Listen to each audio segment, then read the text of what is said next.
लिए अपनी शक्ति का असीम दुरुपयोग करेंगे।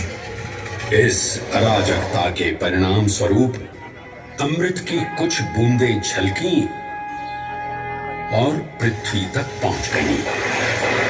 4 स्थलों पर स्पर्श हुआ इन बूंदों का।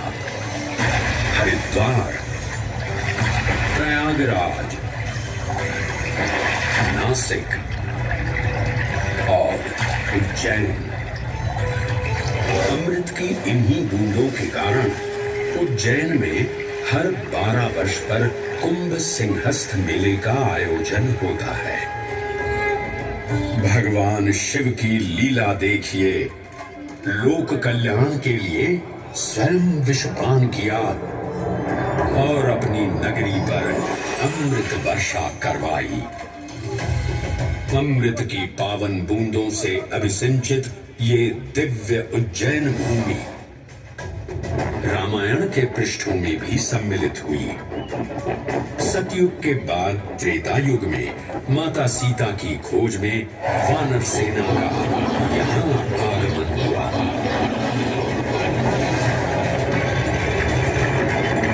समय की इस यात्रा के माध्यम से अब प्रवेश करते हैं वाल्मीकि रामायण के किष्किंधा कांड में। राजा सुग्रीव अपने यूथपतियों से सभी प्रमुख स्थानों पर जाने के लिए कहते हैं और उन्हें अवंती नगर यानी उज्जैन जाने का आदेश भी देते हैं। मेखला, उत्कल के क्षेत्र, दशर्न के नगर, आब्रवंती, अवंती और विदर्भ के राज्य, साथ ही माहिष्का के आकर्षक राज्य में भी पूरी तरह से खोजना होगा।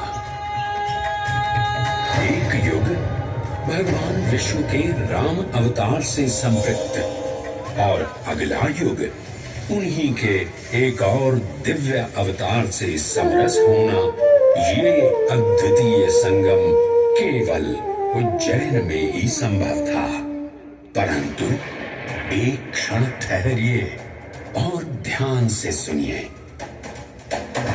ये हैं महाकाल के 1008 दिव्य नाम। हाँ, मैंने काल चक्र को परिवर्तित कर दिया है और अब द्वापर युग का शुभारंभ हो चुका है। विस्मय पूर्ण हो जाएंगे ये जानकर कि महाकाल के इन नामों को स्वयं भगवान श्री कृष्ण ने रचकर पिरोया था। महाकाल सहस्र नामावली की ये अद्भुत रचना उस समय की है जब योगेश्वर कृष्ण, उनके मित्र सुदामा और शेषावतार बलराम ने अवंती नगरी में स्थित सांदीपनी ऋषि के आश्रम में वेद, वेदांत दर्शन और शस्त्र विद्या की शिक्षा ग्रहण की थी।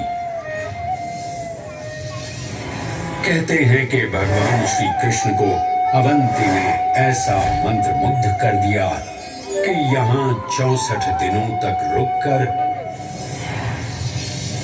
उन्होंने 64 विद्याएं और 14 कलाओं का ज्ञान लिया।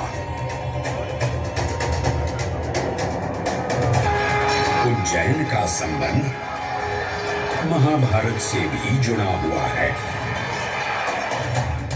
इस महान महाकाव्य के वन पर्व में उल्लेख किया गया है कि महाकालेश्वर मंदिर में स्थित कोटि तीर्थ जल का स्पर्श मात्र करने से अश्वमेध यज्ञ के समान फल प्राप्त होता था। और फिर परिवर्तन की इस अनवरत धारा ने एक नई कहानी लिखी। उज्जैन में उदय हुआ मौर्य वंश का।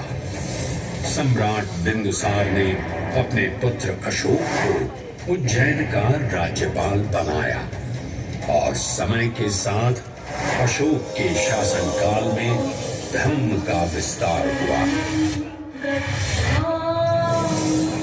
मौर्य वंश के पश्चात विभिन्न राजवंशों, सम्राटों और नरेशों ने उज्जैन की सेवा की।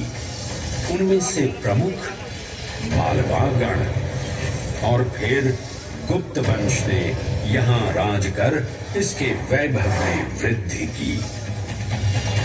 उज्जैन ने अपने भव्य तेज से जहां महात्माओं और शासकों को आकर्षित किया, वहीं इस नगर पर आतताइयों की दृष्टि भी पड़ी।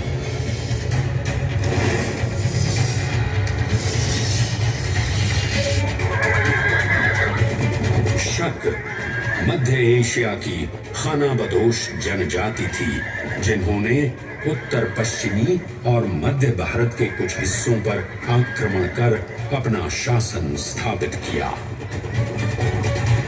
ईसा पूर्व प्रथम शताब्दी में जब भारत शकों के अत्याचार से त्रस्त था, तब उन शकों ने उज्जैन पर भी कब्जा कर लिया और फिर उज्जैन में उदय हुआ एक तेजस्वी योद्धा, महाराज विक्रमादित्य का। एक तरफ शकों का बल तो दूसरी तरफ विक्रमादित्य का अद्वितीय पराक्रम। विक्रमादित्य की तलवार महादेव के तीसरे नेत्र सी चमकी। प्रचंड युद्ध हुआ। महाकाल की कृपा से शूरवीरों ने शकों को परास्त किया और उज्जैन में गणतांत्रिक शासन स्थापित किया।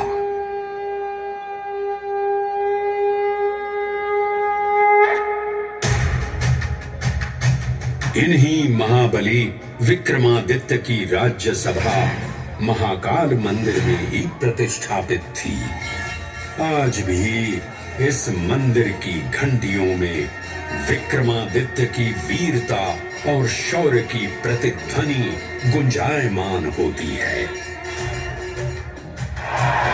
राजा विक्रमादित्य और शकों के मध्य हुए युद्ध ने उज्जैन को कालचक्र से अभिन्न रूप से जोड़ दिया, क्योंकि जिस दिन उनको विजय प्राप्त हुई, उस गौरवशाली उपलब्धि के सम्मान में एक नवीन पंचांग का शुभारंभ किया गया, विक्रम संवत पंचांग।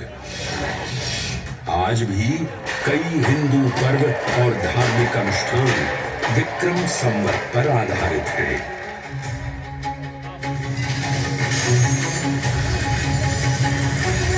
पृथ्वी की भौगोलिक कर्क रेखा इस पावन उज्जैन भूमि से होकर गुजरती है।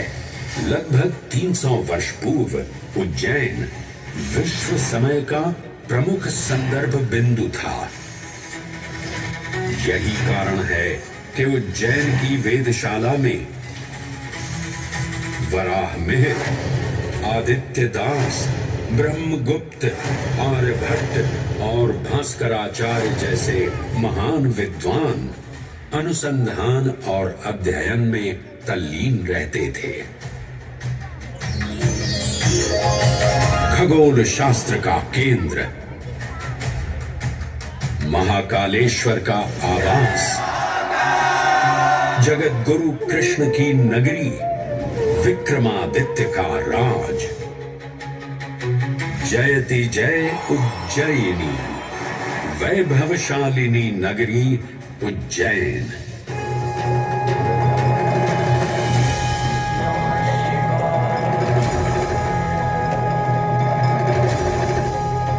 श्वासों को शिव मंत्र से अलंकृत कर, मन को भाव की गंगा से निर्मल कर, जो भी उज्जैन में महादेव की शरण लेता है, उसका कल्याण होना निश्चित है। आज सुनी सबने गाथा महाकाल की, दर्शन जिनके दुर्लभ हैं, नमन करे जिन्हें काल भी, चरण में जिनके है बसा।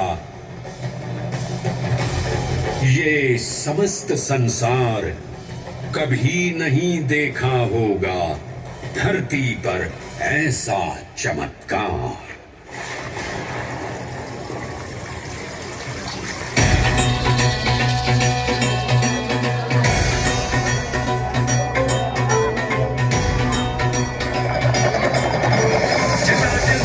जल प्रवाहमावितस्तरे गले विलम्बिताम्बुजं तुङ्गमालिका डमड्डमड्डमड्डमन्निनादमड्डमर्वयं चकार चन्द्रताण्डवं तनोतु नः शिव शिव शिव।